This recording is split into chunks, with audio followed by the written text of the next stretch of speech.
Magandang araw po sa inyong lahat, lalong-lalo na sa mga Pilipino na nanonood sa akin ngayon. Ako po si Dennis Managasi, 17 years old ng Masbate City. Bago ko po isalaysay ang aking saloobin, pakiawit po sa kanta na Ikaw Lamang by Gary Valenciano. Mga kapamilya, alam nyo ba kung gaano kahalaga ang respeto sa buhay ng tao, sa bayan, pamilya, kaklase at iba pa?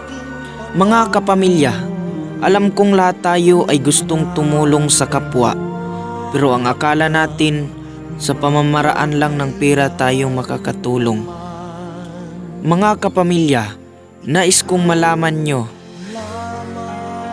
na sa pamamagitan ng pagbibigay ng respeto sa isa't isa, naihatid na natin ang ating suporta.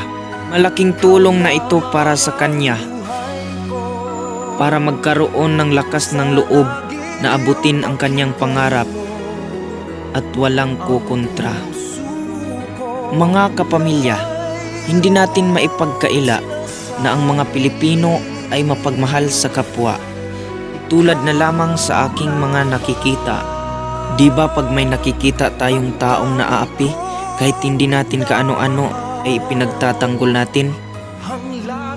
Hindi naman tayo magtataka dahil tayong lahat ay may pananagutan sa isa't isa. Sabi nga sa kanta, tayo ay tinuring ng Panginoon bilang mga anak.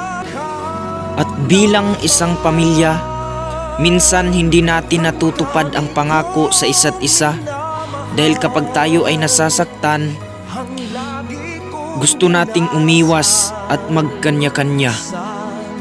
Kung ngayon ay hindi man tayo magkakasama, darating din ang araw na tayo ay magtipon-tipon sa isang pamilya. Tayong mga Pilipino ay mapagmahal sa bayan, kaya hindi tayo papayag na mayroong masasaktan dahil ipagtatanggol natin ang mamamayan. Maging matapat tayo sa ating tungkulin dahil hindi tayo papayag na sirain ang sarili nating bansa.